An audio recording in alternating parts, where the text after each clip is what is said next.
परिवार में मेरे 3 भाई और 3 बहनें भी हैं। उन सब में मैं सबसे छोटी हूँ। मेरे पिताजी ने बहुत मेहनत करके मुझे इस मुकाम तक पहुँचाया है और मेरे विद्यालय का नाम महादेव आदर्श विद्या मंदिर उच्च माध्यमिक विद्यालय बालरवा है।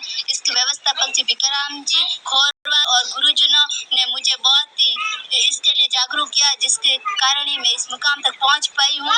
और मेरा सपना यूपीएससी क्लियर करने का है ताकि मैं देश के लिए कुछ कर सकूं और समाज सेवा भी कर सकूं। मेरे पिताजी का नाम भोगाराम जी दिगया। मैं एक कर्षक परिवार से ही हूँ। उन्होंने बहुत मेहनत करके मुझे पढ़ाया। इसमें सबसे ज्यादा योगदान तो कहूँ तो मेरे विद्यालय का है, जिन्होंने मुझे इन सब के लिए प्रेरित किया और गुरुजनों ने भी इतनी अच्छी तरह से पढ़ाया। और पिताजी जो एक कर्षक होकर भी मुझे इतनी अच्छी विद्यालय में प्रवेश दिलाया और आगे पढ़ने के लिए भी प्रेरित किया। मैं मेरी सक्सेस के लिए मेरे पेरेंट्स को, फैमिली को और टीचर्स को धन्यवाद करना चाहूँगी। और मैं यही कहना चाहूँगी कि प्रैक्टिस मेक्स परफेक्ट। जब तक आप प्रैक्टिस करते रहेंगे, आप परफेक्ट होते रहेंगे। प्रैक्टिस से ही आपको सक्सेस मिलेगी। अच्छा, आगे क्या ड्रीम्स रहेंगे आपके, क्या बनना चाहेंगे, आगे की स्टडी कैसे रहेगी? मैं सिविल सर्विसेज की तैयारी करना चाहूँगी और मैं उसके लिए अभी से तैयारी शुरू करूँगी। कितने घंटे की पढ़ाई रहती थी आपकी जब आपने इतना मुकाम हासिल किया, और जो लोग लड़कियों को शिक्षा से दूर रखते हैं उनके लिए क्या कहना चाहेंगे आप? मैंने 6 to 7 आवर्स की पढ़ाई करी है और मैं जो लड़कियों को शिक्षा से दूर रखना चाहते हैं उनके लिए यही कहना चाहूँगी, लड़का और लड़की इसमें कोई भेद नहीं होता, सभी समान होते हैं। सभी को शिक्षा का समान अवसर दिया जाना चाहिए। मेरा नाम दृष्टि राठौर है। मेरे रिजल्ट की उम्मीद मेरे को 95% की थी और मेरा रिजल्ट उतना ही रहा। अच्छा, जो पेरेंट्स का सहयोग किस तरह से रहता है आपको?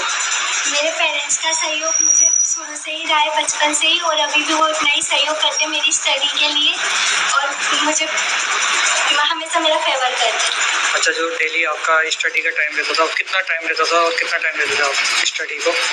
मेरे कोचिंग का टाइम 2 घंटे का रहता था और मैं डेली 7 से 8 घंटे घर तक पढ़ाई करती हूँ। ठीक है, नाम बता दो अपना। मेरा नाम दृष्टि राठौर है और कोचिंग का नाम लक्ष्य है।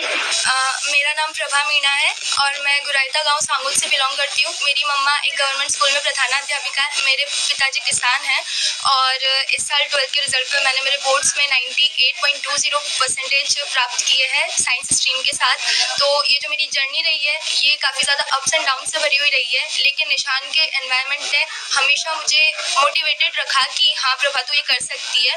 और जो मेरी पूरी जर्नी का जो श्रेय है वो मेरे पेरेंट्स को, मेरे टीचर्स को और मेरे फ्रेंड्स को देना चाहूँगी, स्पेशली दिया एंड तमन्ना। उन्होंने हमेशा से मुझे, जब भी मेरे टेस्ट में कम स्कोर आते थे तो उन्होंने हमेशा मुझे मोटिवेटेड रखा कि नहीं कोई बात नहीं, कभी कभी हो जाता है। और इस वजह से मैं यहाँ पर आ पाई हूँ और मैंने मेरे इस साल 12th में 98.20% प्राप्त। बात करें स्टडी की तो कितने घंटे रहती है पढ़ाई करती? मैं पर्टिकुलरली आर्ट्स के हिसाब से नहीं पढ़ती थी, मैं हमेशा ऐसे पढ़ती थी जैसे कि आज जो टीचर्स ने पढ़ाया वो आज कैसे भी करके कंप्लीट करना ही है। और टेस्ट के लिए मैं रिवीजन ज़्यादा करती थी और मेरी जो पूरी जो जर्नी रही है उसमें जो मेन की पॉइंट रहा है कि मैंने बहुत ज़्यादा रिवीजन किया है। हर चैप्टर का मैंने बहुत ज़्यादा रिवीजन किया है। मैंने साथ के साथ NCERT भी लगाई है। हालांकि हमारे जो नोट्स होते हैं निशान के टीचर्स के द्वारा जो प्रोवाइड किए जाते हैं वो सफिशिएंट होते हैं एग्जाम में अच्छा स्कोर करने के लिए, लेकिन थोड़ा सा आप अपनी आगे की प्रिपरेशन को बेस्ट करने के लिए NCERT का यूज़ कर सकते हो, जिसमें बायो तो हमारे टीचर्स भी कहते थे कि पढ़ना चाहिए। सो पेरेंट्स का किस तरह सपोर्ट रहता है?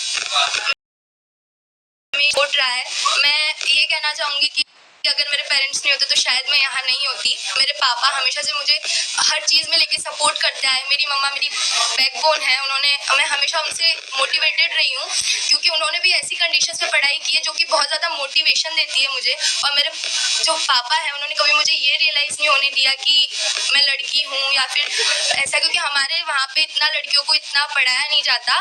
तो